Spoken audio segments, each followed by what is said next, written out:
Picture this. You're sitting in a darkened movie palace in 1940s America. The air smells of popcorn and perfume.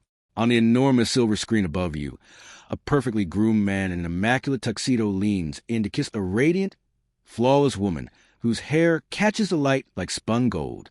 Everything about them is impossibly beautiful. Their teeth, their skin, their elegance. You walk out of that theater believing, wholeheartedly, that these people exist on a different plane of existence from ordinary human beings. Now imagine someone whispers a truth in your ear. The truth that Clark Gable's breath could reportedly clear a room. That Marlon Brando's co-stars dreaded intimate scenes not because of nerves, but because of something far more primal and unpleasant. That the very system designed to manufacture Hollywood's godlike image was, at the same time, frantically concealing the deeply unglamorous reality lurking beneath it. The golden age of Hollywood, roughly spanning the 1920s through the early 1960s, was a machine built on illusion. Studio publicists, contract photographers, lighting specialists, and costume designers worked in concert to present their stars as something beyond human. But humans are messy, smelly, complicated creatures, and no amount of carefully managed press releases could fully eliminate that reality. What the studios could do, and did expertly, was keep it hidden from the public. Until now. Today, we are going to pull back that velvet curtain and examine the hygiene habits of Hollywood's most legendary figures, not to mock them or tear down their legacies, but to understand something genuinely fascinating, that the gap between image and reality in old Hollywood was wider and stranger than most of us ever imagined. These are real stories drawn from biographies, memoirs, interviews, and first-hand accounts left behind by co-stars, crew members, makeup artists, and the stars themselves. So settle in, because what you're about to hear is far more interesting and far more human than anything those studio publicists ever wanted you to know. There was no bigger star in Hollywood during the 1930s than Clark Gable. Women adored him. Men wanted to be him. When he appeared on screen as Rhett Butler in Gone with the Wind in 1939, his smoldering confidence made him the very definition of masculine glamour. But the painful truth about Gable was that by his early 30s, almost all of his natural teeth were gone. Gable suffered from severe periodontal disease, a progressive bacterial infection of the gums that, left untreated, destroys the bone and soft tissue supporting the teeth. Dental care in early 20th century America was primitive compared to modern standards, and for many working-class people who later became stars, early dental health had simply not been a priority. By 1933, Gable's dentist determined that extraction was the only option, and Gable was hospitalized for the procedure. He reportedly spent time recovering in Canada, away from the prying eyes of the Hollywood press. The dentures he received were the standard of the era, functional, but far from perfect. Ill-fitting dental plates of that period created a chronic and well-documented problem, halitosis. The gaps between improperly sealed dentures become breeding grounds for bacteria, and the result is breath that no amount of professional grooming can disguise. Co-stars noticed. On the set of It Started in Naples in 1960, Sophia Loren, herself known for impeccable personal presentation, reportedly made every effort to limit close contact with Gable when cameras weren't rolling. On the set of The Misfits in 1961, crew members recalled that the smell had worsened considerably from years prior. Yet Gable's stature was so immense that no one in his immediate circle dared raise the subject directly. That is the strange paradox of old Hollywood power. The bigger the star, the more insulated they became from honest feedback, including feedback about something as basic as their breath. Joan Crawford was, by any measure, one of the most disciplined and image-conscious stars in Hollywood history. She obsessed over her wardrobe, her posture, her makeup, and her public presentation with ferocity that became legendary. What fewer people discuss is that beneath all of that control lay a dental history of considerable pain and its lasting consequences. Crawford, like several actresses of her era, underwent dental extraction specifically to achieve a more sculpted facial appearance. By removing certain teeth, stars could create the illusion of higher, more prominent cheekbones, a trick reportedly used by Marlene Dietrich and others who understood that the camera rewarded sharp, angular bone structure above almost anything else. The problem was that removing teeth for cosmetic reasons created cascading consequences that no one fully anticipated at the time. After extractions, Crawford's remaining front teeth began to shift and spread. Dentists of the era filled the resulting gaps with dental cement and fitted her with caps, but the underlying gum tissue had been compromised. Infections followed. Her gums swelled chronically, and over time, the inflammation contributed to a permanently enlarged upper lip, a feature that ironically became one of her most recognizable physical traits, though it originated in pain rather than genetics. In her later decades, Crawford required serious dental surgery that demanded extended recovery and round-the-clock care. Makeup artists who worked with her during her middle and later years noted the challenge of photographing her mouth attractively as the damage accumulated. The woman who scoured her hands raw in pursuit of cleanliness and demanded immaculate order in her home was, paradoxically, battling a dental situation that was anything but clean. When her drinking increased in her later years, multiple insiders noted that her breath suffered in proportion. Marilyn Monroe is perhaps the most analyzed celebrity in American cultural history. Her image, luminous, soft, effortlessly sensual, has never faded from public consciousness, which is precisely why the accounts of her personal hygiene, offered by multiple people who worked closely with her, feel so genuinely startling. Monroe, according to numerous contemporaries, including her longtime makeup artist Alan Whitey Snyder, was deeply inconsistent about bathing.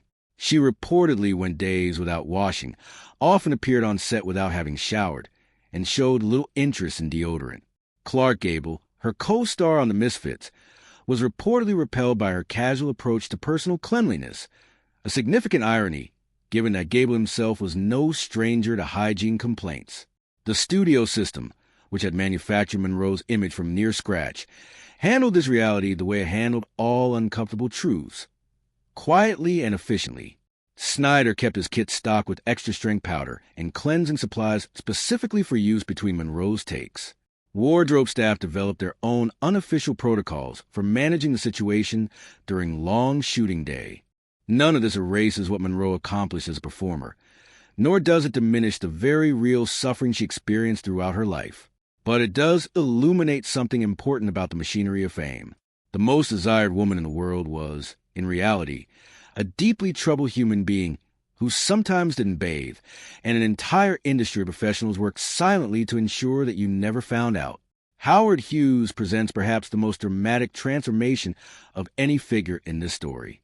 In the 1930s, he was one of Hollywood's most eligible bachelors, handsome, wealthy, impeccably groomed, and known for changing his shirt multiple times daily. He produced films, broke aviation records, and dated some of the most beautiful women in the world, including Katharine Hepburn and Ava Gardner. By the last years of his life, he was sitting naked in a darkened hotel room, surrounded by jars of his own urine, with fingernails that had grown into curved, yellowed claws and hair that hadn't been cut in years. The bridge between those two versions of Howard Hughes was obsessive-compulsive disorder, a condition that, untreated and unmanaged across decades, consumed him entirely. What began as quirks in his younger years, excessive hand-washing, rigid routines around cleanliness, gradually inverted into their opposite. His fear of contamination became so overwhelming that normal hygiene became impossible. He couldn't engage with the world in any conventional way, including the most basic acts of self-care.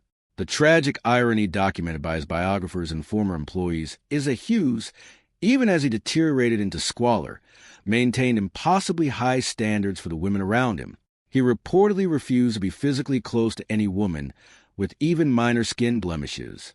The psychological chasm between the perfection he demanded of others and the state he permitted himself to inhabit is one of the most unsettling contradictions in Hollywood history. Errol Flynn was the movie's great action hero of the late 1930s and 1940s. He scaled castle walls, outrode armies, and wielded swords with effortless grace in films like Captain Blood and The Adventures of Robin Hood. Off camera, he was an equally energetic figure, charming, reckless, and drinking at a pace that would have felled most men considerably sooner than it felled him. Flynn died at 50. In the decade before his death, his body bore the full consequences of his lifestyle. Alcohol metabolizes through the skin as well as the breath, and chronic heavy drinking produces a distinctive, pervasive odor that no cologne can fully mask. Co-stars and crew members on Flynn's later productions have been extensively quoted in Hollywood memoirs and biographies describing the difficulty of close work with him, particularly by afternoon when a full day's drinking had taken effect. Wardrobe records from his later Warner Brothers productions reportedly contain coded references to managing his costumes, more frequent refreshing, additional interior panels that could be removed and cleaned between takes, techniques more commonly employed for stunt sequences than for leading men. Olivia de Havilland, who made 8 films with Flynn and maintained a carefully professional relationship with him, reportedly kept mouthwash in her dressing room and found diplomatic ways to offer it to him before their scenes together. It is a testament to her grace and to professional culture of old Hollywood that Flynn's issues were managed so quietly for so long. Marlon Brando changed acting. There is no serious debate about that. His work in A Streetcar Named Desire on the Waterfront and The Godfather redefined what screen performance could be, and virtually every serious film actor who came after him exists in his shadow. He was also, by widely corroborated accounts from directors, co-stars, and crew members across multiple decades, a man with profound indifference to conventional hygiene. What makes Brando's case particularly interesting is the question of intent. Unlike stars whose hygiene suffered due to addiction, mental illness, or medical problems, Brando appears to have viewed his disregard for cleanliness as part of broader philosophical rejection of Hollywood's superficiality. He had no patience for the industry's obsession with appearance, and his personal habits were, in some sense, a living argument against it. Director Elia Kazan, who worked with both Brando and James Dean and was therefore exceptionally well-positioned to compare, noted in his memoir that he had to speak to Brando during the production of Streetcar about bathing more regularly, particularly given the physical proximity demanded by the material. Vivian Leigh, playing Blanche DuBois opposite Brando's Stanley Kowalski, reportedly found the experience challenging in ways that had nothing to do with acting. By the time of Apocalypse, now in 1977, Francis Ford Coppola had more than Brando's creative eccentricities to manage. The actor's hygiene had deteriorated alongside his weight and his increasingly complicated relationship with the world around him. Crew members have spoken in interviews and published memoirs about the practical realities of shooting scenes in close quarters with him during that production. The legend of Brando's talent has never dimmed, but neither has the memory of those who worked alongside him. James Dean spent less than 3 years as a working Hollywood star before his death in 1955, but the mythology around him has never stopped growing. He represented something genuinely new, a kind of anti-glamour, a raw authenticity that was the polar opposite of the slick studio product audiences have been fed for decades. His personal hygiene was, in its own way, part of that same aesthetic. Dean reportedly wore the same clothes for days, sometimes weeks, without washing them. A particular leather jacket and a pair of red socks became something approaching religious objects to him. He was convinced they're accumulated, where it gave the meaning that a freshly clean version could never replicate. Director Nicholas Ray, working with Dean on Rebel Without a Cause, addressed complaints from crew members about Dean's body odor on multiple occasions. Natalie Wood, his co-star on that film, was a consummate professional and maintained her composure through their scenes together. But those who were present on set have noted in subsequent interviews and memoirs that their close scenes required some personal fortitude on her part. Kazan, who directed Dean in East of Eden, noted that Dean seemed to treat a certain physical earthiness as authentic, as though cleanliness was another form of Hollywood pretension to be resisted. Given Dean's background, there was also a practical dimension. His early New York apartment had been cramped and poorly equipped, and irregular bathing had been a reality of limited circumstances before it became a philosophical statement.